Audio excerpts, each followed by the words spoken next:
Quality और consistent performance के लिए सिर्फ सिल्वर पंप्स एंड मोटर्स, नाम याद रखना। સ્મોલ કેપ અને મિડ કેપ શેરમાં સાવધાની રાખવાની જરૂર, એટલે કે તેઓ ઓવરઓલ નિફ્ટીની લાઈન પોઝિટિવ છે, પરંતુ મિડ કેપ અને સ્મોલ કેપમાં હજુ પણ ક્યાંક ને ક્યાંક તેઓ અહીંયાથી હજી નિરાશા જણાવી રહ્યા છે કે તેઓ અહીંયાથી ધ્યાન રાખવાની અહીંયાથી સૂચિત કરી રહ્યા છે. આ બાદથી ઇન્ડિયન માર્કેટ હવે લાઈફ ઇન્ડસ્ટ્રી ઉપર જોઈએ, એટલે કે લાઈફ ઇન્સ્યોરન્સ, કે જેમાં સૌથી પહેલાં આપણે HDFC લાઈફ ઉપર જોઈએ. બેંક ઓફ અમેરિકાનો અહીંથી રિપોર્ટ આવે છે કે જેઓ અહીંયાથી બાયના રેટિંગ આપી રહ્યા છે અને ટાર્ગેટ રૂપિયા 875 આપી રહ્યા છે. એમનું કહેવું છે કે ટાયર 2-3 શહેરોમાં કંપનીનો બિઝનેસ વધી રહ્યો છે અને સામે કંપનીની જે નવી બ્રાન્ચ ધંધો વિકસાવવામાં મદદ કરશે, એટલે કે કંપની જે બી નવા હજી હાલ જે બ્રાન્ચ ડેવલપમેન્ટ કર્યું છે, નવી ઓપન કરી છે, ત્યાં ક્યાંક ને ક્યાંક હજી નવા કસ્ટમર આવશે અને ક્યાંક ને ક્યાંક ઓવરઓલ બિઝનેસ ઇન્કમમાં પોઝિટિવિટી જોઈ રહ્યા છે. અને એ જ કારણથી અહીંયા પણ તેઓ ખરીદીની સલાહ આપી રહ્યા છે અને 875ના ટાર્ગેટ HDFC લાઈફ માટે રાખી રહ્યા છે.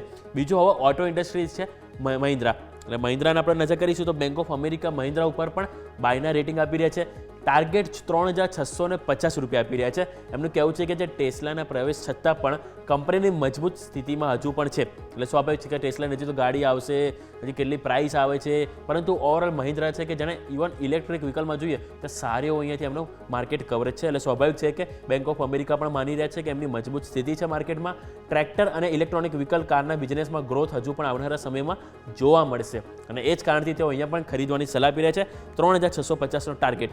અને અહીંયા વાત કરીએ તો બેંક ઓફ અમેરિકા ભારતીય એરટેલ ઉપર પણ રિપોર્ટ આપ્યો છે. તેઓ અહીંયાથી બાયના રેટિંગ આપી રહ્યા છે અને ટાર્ગેટ તેઓ રૂપિયા 2085 આપી રહ્યા છે. એમનું કહેવું છે કે જે ડેટાના વપરાશમાં મજબૂતીથી અહીંયા કેશ ફ્લો વધશે, એટલે સ્વાભાવિક છે કે જે એવરેજ રેવન્યુ પર યુનિટ હોય છે, એટલે કે સ્વાભાવિક છે કે ત્યાં ક્યાંક ને ક્યાંક હજુ પણ જે ઓવરઓલ ડેટા વપરાશ વધતો થશે આવનારા દિવસોમાં, એટલે સ્વાભાવિક છે કે એમને ઓવરઓલ ઇન્કમમાં વધારો થશે. અને એમનું કહેવું છે કે જે ટેરિફ હાઇકનો લાભ અહીંયાથી કંપનીને મળશે, કે કંપનીએ રિસેન્ટલી હજુ જે આપણે મોબાઈલ રિચાર્જમાં જે ભાવ કિંમતમાં વધારો કર્યો હતો, એ ક્યાંક ને ક્યાંક એમનું ઓવરઓલ બેલેન્સ શીટમાં અહીંયાથી અપડાઉન જોવા મળશે અને એ જ કારણથી તેઓ ખરીદવાની સલાહ અને ટાર્ગેટ રૂપિયા 2085 આપી રહ્યા છે. નેક્સ્ટ વાત કરવા માંગીશ તો L&T ઉપર પણ આપણને રિપોર્ટ આવ્યો છે બેંક ઓફ અમેરિકા તરફથી.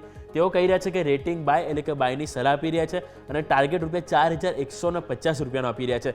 એમનું કહેવું છે કે મજબૂત ઓર્ડર બુક અને સરકારના જે કેપેક્સ કંપનીને લાભ મળશે. એટલે સ્વાભાવિક છે કે કંપનીની ઓર્ડર બુક તો પાઇપલાઇન છે, પરંતુ સામે સામે જે ગવર્મેન્ટ જે કેપેક્સ વધારો પર તેઓ એમનું જે ફોકસ છે એનો ઓવરઓલ અહીંયાથી કંપનીને ફાયદો થશે અને આવનારા સમયમાં કંપની બાયબેક પણ લાવી શકે છે. એટલે ખાસ કરીને આ સ્ટોક ઉપર ફોકસ કરવાની સલાહ આપી છે અને ટાર્ગેટ રૂપિયા અહીંયાથી તેઓ 4150 આપી રહ્યા છે. નેક્સ્ટ વાત કરવા માંગીશ તો એ છે ટાઇટેન. ટાઇટેન ઉપર પણ બેંક ઓફ અમેરિકા તરફથી રિપોર્ટ આવ્યો છે.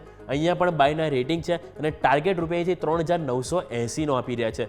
એમનું કહેવું છે કે જે ગોલ્ડ એક્સચેન્જ પ્રોગ્રામના કારણે કંપનીને લાભ થશે અને વેડિંગ સેગમેન્ટમાં કંપનીનું મજબૂત પ્રદર્શન રહેશે. એટલે સ્વાભાવિક છે કે અત્યારે આપણે હાલ લગ્ન સિઝન ચાલી રહી છે, એમાં ઘણા બધા લોકોએ ખાસી એવી સોના ચાંદીની અહીંયાથી તેઓએ ખરીદી પણ કરી છે, કે જેનું એમને ક્વાર્ટરલી એટલે Q4માં સારી એવી અહીંયાથી અપડાઉન જોવા મળશે, એટલે કે સારી અપટીક આવશે અને એ જ કારણથી સ્ટોક ઉપર પણ તેઓ પોઝિટિવ છે અને ખરીદી કરો. ટાર્ગેટ રૂપિયા 3980. અને લાસ્ટ સ્ટોક વાત કરવા માંગીશ તો bank of America axis bank ઉપર પણ ખરીદીની સલાહ આપવામાં આવી છે. આજે પણ આ સ્ટોક આપણે સારો 2 થી 2.25% તેજીમાં હતો. હવે તેઓ કહી રહ્યા છે ટાર્ગેટ રૂપિયા 1300 રાખવાની જાણ કરી રહ્યા છે. અત્યારે સ્ટોક ઓલમોસ્ટ 1135-40 આજુબાજુ છે.